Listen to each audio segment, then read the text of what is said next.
Асан, я ждал тебя. Ты ждал меня, чтобы ты стал свидетелем моей смерти. Почему я? Я так боюсь смерти. Если бы ребенку в темноте утробы его матери сказали, там снаружи мир света, с высокими горами, огромными морями, холмистыми полями, прекрасными цветущими садами, небом полным звезд и сияющим солнцем. И ты, когда перед тобой все это чудо,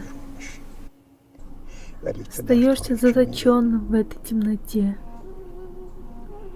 Нерожденный ребенок, ничего не зная об этих чудесах, никогда бы не поверил в них.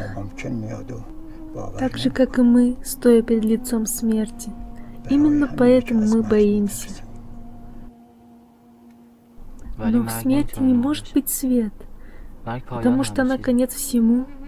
Как может смерть быть концом тому, что не имеет начала? Асан, сын мой, не грусти в мою свадебную ночь. Твою свадебную ночь? Да, моей свадьбе с вечностью.